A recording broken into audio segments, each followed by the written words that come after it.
5 ওয়াক্ত নামাজ পড়ব। কি শুধু পড়বো না, আমাদের এই পরিবেশটাকে নামাজি বানাবো। পারবেন? পারবেন? রব্বে কাবার কসম, যদি 5 ওয়াক্ত নামাজি হতে পারেন আর বানাইতে পারেন, জান্নাতের চাবি আপনার হাতে। সালাতু মিফতাহুল জান্নাহ, নামাজ জান্নাতের চাবি। চাবি পাইলে খুলতে কতক্ষণ?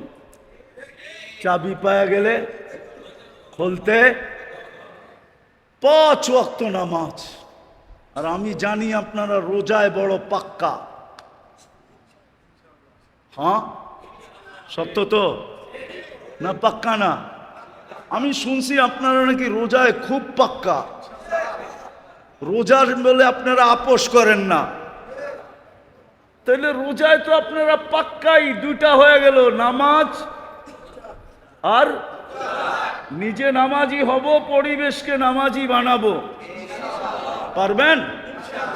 আর রোজায় তো আপনারা পাক্কাই।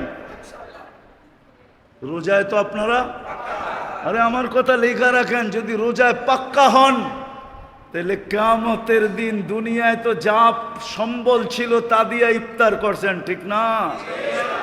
কিয়ামতের মাঠে আল্লাহ ইফতার করাবে, ইফতার।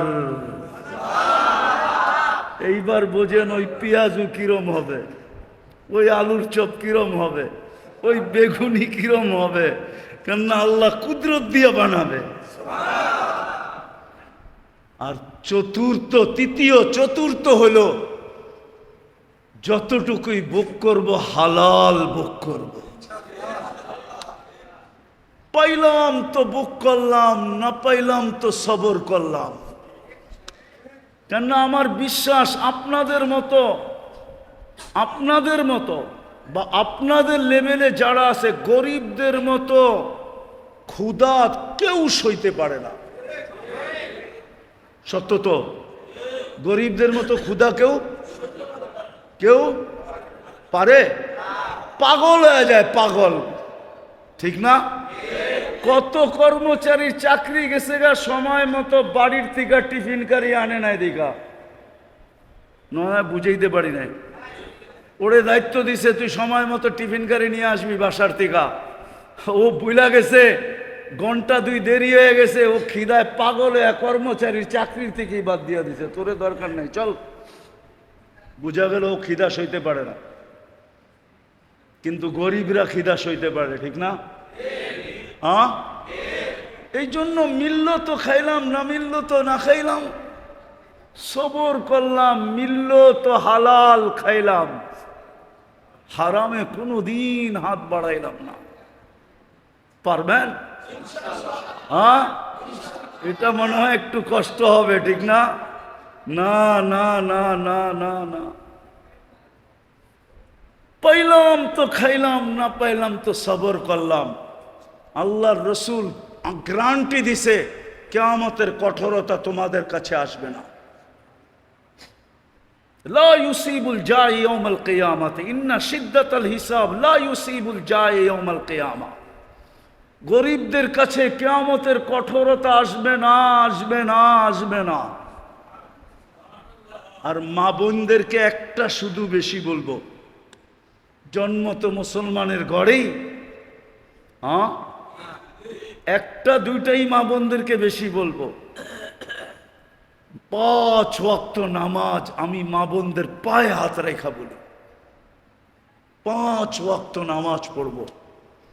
আর রোজার চলন তো আপনাদের এখানে আছেই আছে, ঠিক না? হ্যাঁ, কেননা হালাল বক্ষণের কথা মা বোনদের, কেননা মা বোনদের দায় দায়িত্ব হইল পুরুষদের কাঁধে। কার কাঁধে? কার কাঁধে? মা বোনরা তৃতীয় যেটা করবে সেটা হলো শরীয়ত মোতাবেক পর্দা করবে। পর্দা কি? আমি মা বোনদের পায়ে হাত দিয়া বলি, এই সময় যেই মহিলা পর্দা করবে, খোদার কসম ও মরতে দেরি, জান্নাত পাইতে দেরি করবে না। একটু আগে বলি, ওকে প্রটোকল দিয়া ফেরেশতা নিয়ে যাবে, প্রটোকল দিয়া। প্রটোকল বোঝেন? আগে পিছে ফেরেশতা ওকে নিয়ে যাবে জান্নাতে যদি শরীয়ত মতে পর্দা করে। আমরাও আমাদের স্ত্রী মেয়েদেরকে পর্দা করাই, এতটুক পারবেন না? এতটুকের বিনিময়ে চিরদিনের জান্নাত, সাজানো জান্নাত, যা চাবেন তা মিলবে, যা চোখে লাগবে তা মিলবে, মন চাহি জীবন আল্লাহ দিবে। এতটুকের বিনিময়ে কসম খোদার, এর চেয়ে বেশি আপনাদের জন্য কিচ্ছু নাই। ঈমান তো মাতৃকোলে মিলা গেছে, নামাজ পড়া, রোজা রাখা আর হালাল ভক্ষণ করা।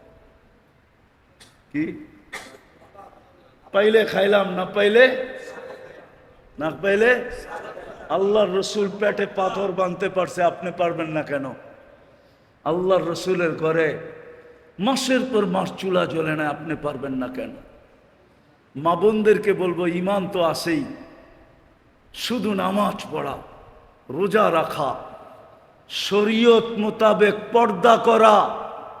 আর আরেকটা মা বোনদেরকে বলতেছি, স্বামীদের কদর করা। কদর কি? কদর বোঝেন কি? সম্মান করা, ইজ্জত করা, মূল্যায়ন করা, স্বামীদের কদর করা। কদর আজকে আপনাদের এখানে না, আমার এন্টার সমাজেই স্বামীদের কদর নাই। বরং দেখা যায় গরিবের ঘরে কিছু আছে, ধনীদের ঘরে তো আরো কদর নেই। শুধু থাকে একসাথে, কিন্তু কোনো স্বামীর কদর, স্বামীর কদর নাই। আমার কথা মাইনা নেন, মিডিয়া আমার কথা চলে যাবে। থাকে ওরা একসাথে, কিন্তু স্ত্রীর দিলে স্বামীর কদর নাই, যতটুকু কদর করার দরকার। তারপরও গরিবদের ভিতরে অনেক আছে, অনেক কি কি জান দিয়া স্বামীকে বাঁচাইতে চায়। আলহামদুলিল্লাহ, এটা গরিবদের ভিতরেই আছে। তার ভিতরে সত্য তো আপনি মানেন? হ্যাঁ, গরিবদের ভিতরেই আছে, জান দিয়া স্বামীর ইজ্জত করে, জান দিয়া বাঁচাইতে চায়।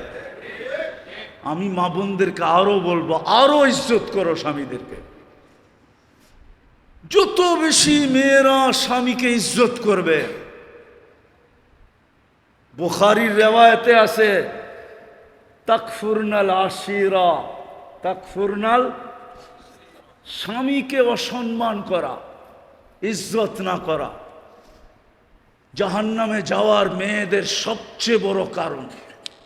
এই জন্য আমি এই আওয়াজ যত দূর যেতেছে, আমি মা বোনদের পায়ে হাত দিয়া বলবো, ঈমান তো আছেই, 5 ওয়াক্ত নামাজ পড়বো, রমজানে রোজা রাখবো, শরীয়ত মোতাবেক পর্দা করব, খাওয়ার দায়িত্ব তো স্বামীর কাঁধেই। আমরা স্বামীদেরকে মন দিয়া ইজ্জত আর কদর করব। আপনারও ঘরে পৌঁছায় দিবেন, পারবেন? পারবেন? পাক্কা ওয়াদা তো? চলেন তাইলে তওবা করে আল্লাহর কাছে ওয়াদা করি যে এই কটা জিনিসের উপরে মৌত পর্যন্ত চলবো। তওবা করতে রাজি? কে কে রাজি দেখি? পাক্কা? তাহলে বইলা দেন, আল্লাহ তওবা করলাম। এতটুকুই বলেন, আল্লাহ তওবা করলাম। নামান যদি মনের থেকে করা থাকেন, আপনি নিষ্পাপ, গ্যারান্টি আপনার কোনো গুনাহ নাই। আপনি এখন পুত পবিত্র, দাগ ইচ্ছা করে লাগাইলে লাগবে, নাইলে আপনার গায়ে আর গুনার দাগ লাগবে না।